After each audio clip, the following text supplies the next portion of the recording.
Got it.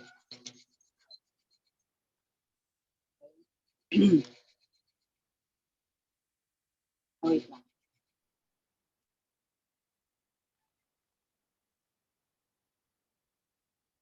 Okay, good afternoon, everyone. I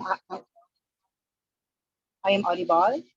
So let's start our discussion this afternoon about the topic that was assigned to us last week. So before we start our discussion, let us first do the engage activity. Hindi mo yung slide.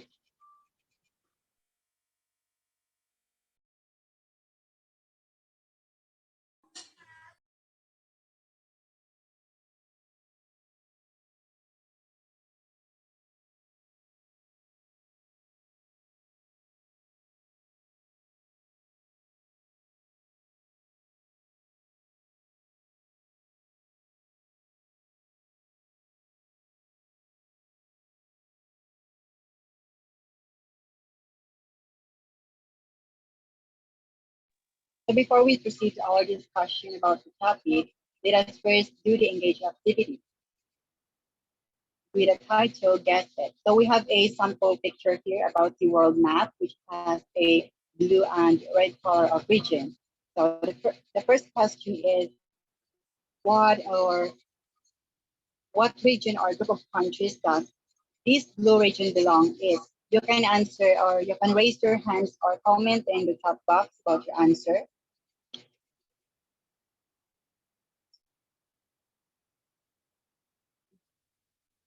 What is the called the right? Identify the blue region or the group of countries which has a blue color. And yes, the correct answer is the global north countries. And the second one is, what group of countries or region does this red color region is? Global South countries.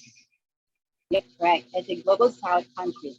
So our topic for today to be discussed is all about the regionalism, the global north, and the global south of contemporary world. This this topic will be presented by the group four. Let me first introduce the group four members. Consider me as Ryan Pidinting and John Benson Cemento, Sheila Laosa, Jamel Flores, Orica Santiana, and Jonathan Arus. And the professor of the subject is no other than Professor John Ray Haga. Before we proceed to our discussion, let us first define the aims of this report. So at the end of the class, the student will able to understand the meaning, focus, principles, types, as well as the characters of regionalism, and also to learn the impact on the regions why regionalism is being integrated. And the last one is to compare the global north and the global south. So first, us define what is regionalism. So regionalism is defined as a political ideology that favors a specific region over, over a greater area. So regionalism really focuses on the development of the politics as well as the social system of the country or the region. It is also focused on the economic interest of the region and also their identity as well as the gaining strength from or aiming to strengthen the consciousness of and loyalties at distinct region with a homogeneous population are similar to nationalism. So this regionalism has three distinct elements. This is a way or movement of the region which is able to help them to develop their society as well as the government and territory of every region and different countries. So first, it is a movement demanding territorial autonomy within unitary states. Second is the organization of essential states on a regional basis for the delivery of its policies, including regional development policies. And the third one is the political decentralization and regional autonomy. So what is the principle of regionalism? Regionalism is called as a performative discourse. What it means performative discourse? It seeks to achieve legitimacy or to have a legitimate law or rights for the law of every region and leader for to rule and govern their society. To define their boundaries and to obtain approval of defining their cultural as well as the politics and their understanding of the country. As this regionalism, we are concerned with giving meaning to bounded material and symbolic words and an effort to create intersubjective meaning. So it means that every region has their own symbols, and these will able to represent as their identity, able for them to identify their identities as well as their values of each region. So regionalism concerns process and story more than the artifact. It means that the regions is giving more attention and in the process and story where they the story of the regions to identify their identity as well as their culture, more than the artifact or the natural object that represent or symbolizes their identity. So regionalism is really concerned with emphasizing the moral particularly of a population bounded by territory and which colonizing regional culture as a means to create regional identity. So regionalism is not only means or refers to the story to identify their culture and identity. Also, it also refers to the values and moralities of the group of people to identify their identity or region. So regionalism is frequently linked to topophilia. So what it means by topophilia? This is to the existence of affective bonds between a people and a place or setting. So what is regionalism? Why regionalism is integrated or the regions form regional divisions? This is the reason why regionalism was being integrated. It is a way to cope with the challenges of globalization. Why do regions or the other countries being challenged by globalization? It is because that globalization and regionalism is the opposite of each other. Globalization aims to unify into a single society and function together. The business and other organizations develop international influence or start operating on an international scale. So this is the difference between regionalism and globalization in terms of international market, cultural and societal relations, the foreign aid, and also technological advantage. So first, in the international market, globalization allows many corporations to trade on international level. It allows free market, and while regionalism monopolies are more likely to develop. The monopoly means one producer or controlled supply of a good or service, and with the entry of new producer is prevented or highly restricted in the region. And second one is the cultural and societal relations. According to globalization, acceleration to multiculturalism through free and expensive movements of people. While regionalism is the opposite of this globalization, it does not support multiculturalism. And about the foreign aid, regionalism, or globalization, globalized international communities are more willing to aid countries stricken by disasters. But regionalism, regionalized area does not get involved in the affairs of other areas. And the technological advantages, globalization has driven great advances in technology. And according to regionalism, advantages technology is rarely available in one country or region. So regionalism, what will be the result of this regionalism? Because of the challenges faced by regionalism in globalization, this will able to result in political separation. As we can see and observe in our world, we have a different politics in every countries or regions. We have differences in political rule, law, and others. Also, in different we have a differences in religious and also the cultural boundaries, as well as the differences in linguistic and separations in linguistic. For example, we Filipino use Tagalog, the America uses English, and so on. And also it's a separation and managerial division. This regionalism aims to increase the political power of society or the government or political of regions, and also their influence and or self-determination of the people of one or more subnational regions and others. For example, why this regionalism or countries form regional associations. It is the first to increase the military defense, or the NATO was formed to protect the Europe from the threat of the Soviet Union. So as a response for these movements, the Soviet Union created the Warsaw Pact. It is also known as the Treaty of Friendship Cooperation, and the mutual assistance was established as a balance of power or counterweight to NATO. So the second one is the economic crisis. The Association of Southeast Asia, or ASEAN, along with China, Japan, and South Korea, established an emergency fund that established an Asian economies after the rippling effect of the economies has been collapsed. And the third one is the resources. They are develop the resources to have to full their needs of the resources to make themselves more powerful. There are characteristics of regionalism. In order for regionalism to be held, there are multiple ideas must be first be believed. The first is one must have a strong and deeply rooted sense of local identity. It is a belief that the local geographic region and the community that lives in it are important and unique. And the second one is one must strive for the autonomy of the people and region. Autonomy means that to have a complete independence or right about their laws to rule their government as well as the politics. Or it may simply mean that a region of the country has an economic or political free reign while still being considered as a part of a larger political state. So the first one of the characteristic of regionalism is the local identity. So what is the local identity? The most important part of it is the most important part of regionalism. This political ideology is characterized by a strong local identity and devotion to a particular region. Political leaders who use regionalism to their advantages in framing their proposed policies as being beneficial to that region and the group of people.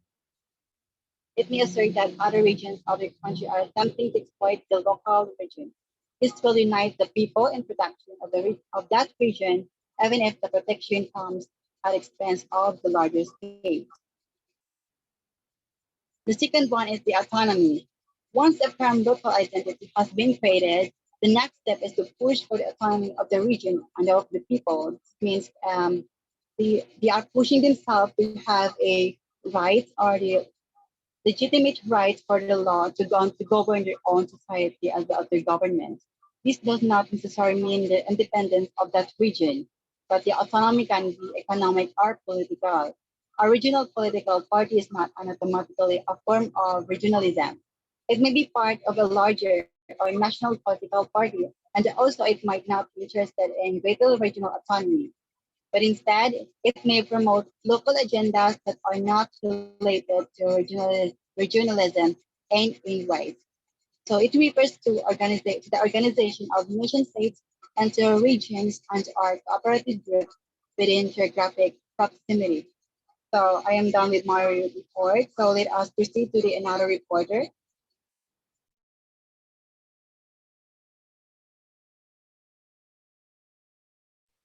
So good morning everyone or good afternoon. So my name is John Vincent Licamento and I going to report the types of regionalism. But before that, it is very clear that regionalism is a strong feeling of pride or loyalty that people in a region have for that region, considering themselves as a unique group of people, often including a desire to govern themselves.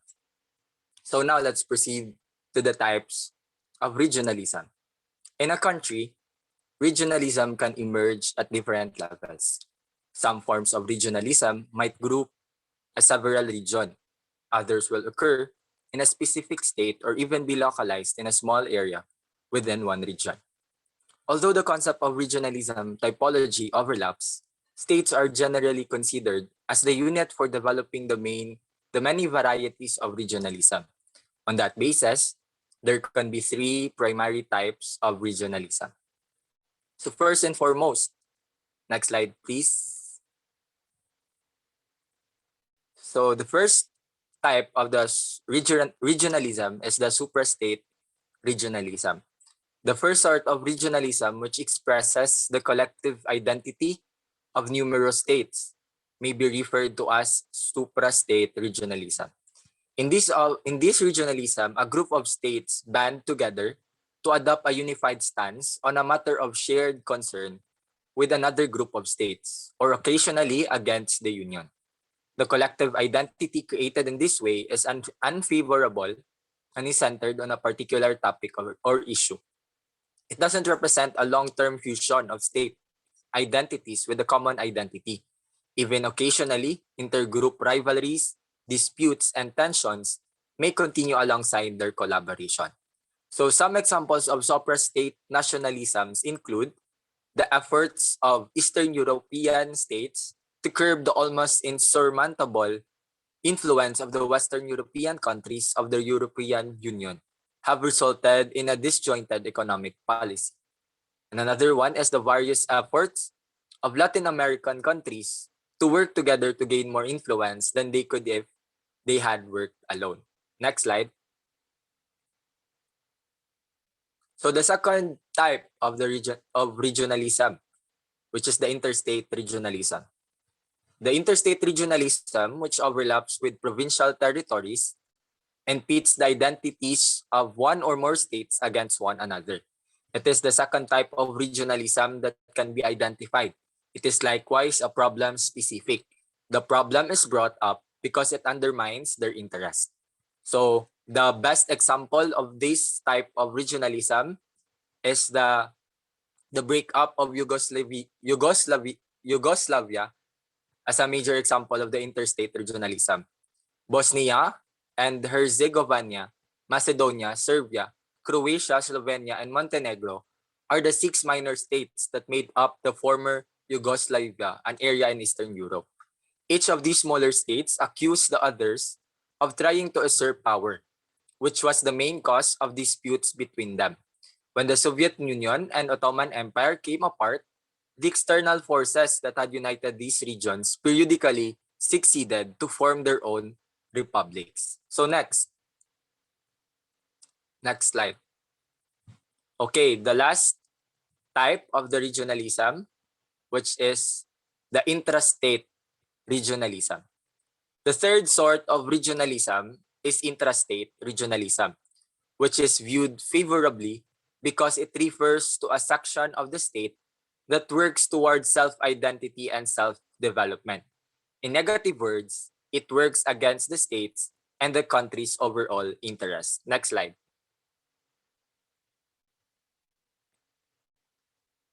The best example or best illustration for this type of regionalism is the Kurds or the Kurdistan. These Kurds is a group of ethnic people in the place of Iran, Iraq, and many countries in Europe. Now, wherein the Kurds in Iraq serve as a good illustration for this kind of regionalism. Although they are a constituent group of Iraq and even have a representative on the ruling council, they have their own administration, police force, limited military force, and judicial system because they have long been rivals of the Ba'ath Party and have few things in common with the Muslims in the south. Their goal is independence from Iraq. This Ba'ath Party is a group of organization that which goal is to unite the Arabic country to become one. So this Kurd people does not agree to those objectives of that organization. So their goal is for the independence. They want to have freedom, freedom for themselves to consider that they are unique from those group of people. So that will be all, the three types of regionalism. Again, it is the three types of regionalism are suprastate, intrastate, and the interstate regionalism. Thank you.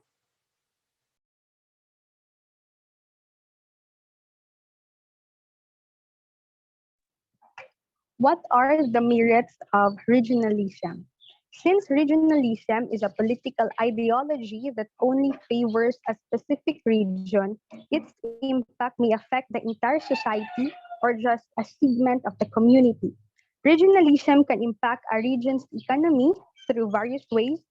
A well-formulated trade bloc can raise productivity and economic welfare in its associate countries by enhancing consumer choice and growing the competition that producers encounter.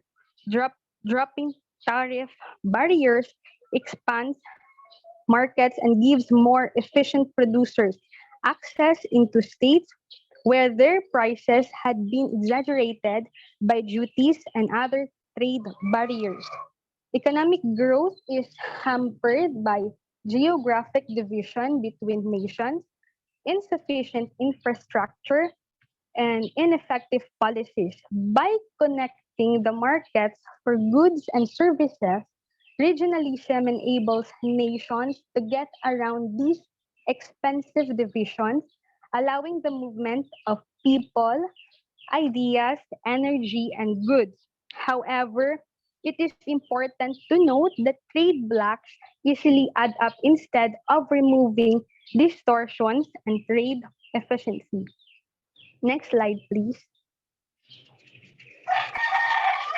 There are numerous factors and motivations underlying the recent global trend of regionalism within a globalized world system. States seeking regional cooperation policies today hardly rely on one isolated factor and instead employ a complex mixture of several reasons. Security concerns, promoting peace and stability, are powerful reasons behind regionalism. State policies for cooperation within a region can boost the confidence of individual states, helping to dispel the fear and distrust among them that can spark conflict. Enhanced economic integration further pacifies divergent states as their economic prosperity becomes increasingly intertwined. Next, please. The impacts of regionalization go beyond economics. Countries within a region tend to support each other's social and political agendas, which can come in handy. This is particularly true of nations with smaller economies. African nations came together as the Organization of African Unity during the Cold War. The African Union took its place in the early 2000s in a world of fierce economic and frequently colonial competition. The goal of both organizations was to preserve the sovereignty and security of all of its members, which went beyond simply economic integration. In essence, one African country lacks the strength to impose economic penalties on a significant world power. But the rest of the world will take notice if every African nation makes a similar threat. It is a strength in numbers strategy that has worked in the past. Next slide, please. Regionalism can have positive and negative consequences.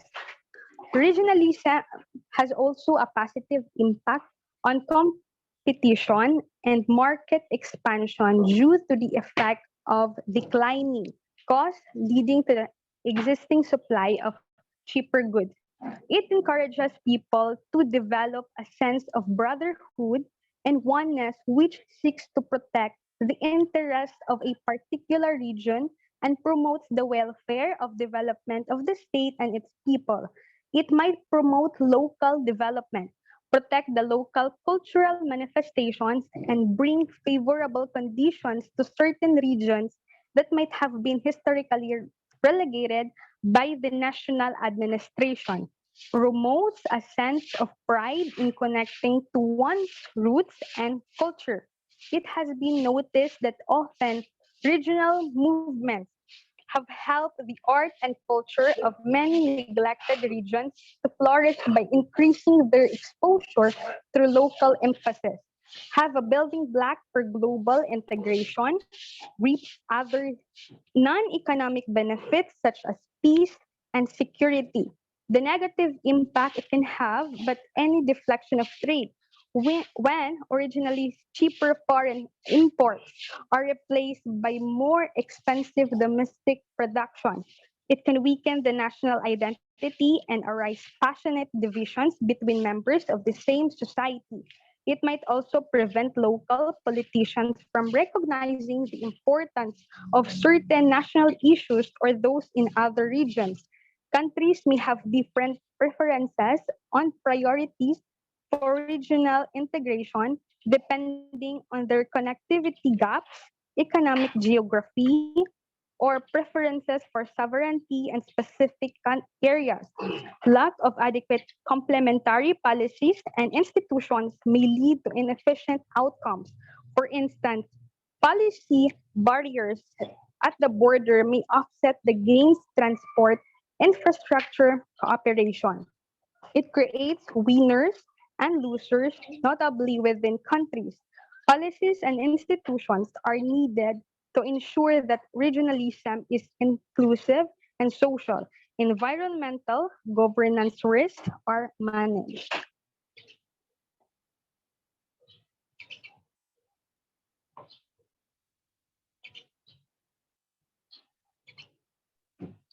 Good day, everyone. The global north and global south. But the topic that I assigned is about global north. Next, please. The global north is composed of most first and second world countries. It encompasses the rich and powerful regions such as North America, Europe, and Australia. Developed by Immanuel Wallerstein to describe a global capitalist system that separates countries into the core, the north or semi-periphery, and periphery, the south, based primarily on their economic participation. The periphery consists of those nations who are being dominated. In between these two is the semi-periphery in which nations are included who both have dominating economic relationships with the periphery and less dominant ones with the core. Semi-periphery countries in the world system theory are the industrializing, mostly capitalist countries, which are positioned between the periphery and core countries. As you can see on the picture, the beige color refers in global north, such as developed countries, and the green color refers in global south, such as the developing countries. Next, please. The impact of regionalism in global north countries. Definite expansion and contractions in the integration ideal and regional dynamics. Periods of relative peace and periods of discord were all experienced by the European continent. And at the end of the Second World War, however, signaled that Europe had enough of the stain of war, enough to undertake new initiative to usher in a lasting peace and a new period of understanding between the various European states. And last, the EU promotes and implements regional unity, collective prosperity, areas of common policy, and economic progress within the EU zone through the creation of its governing institutions such as the European Parliament, the European Council, the European Commission, and the like. Thank you.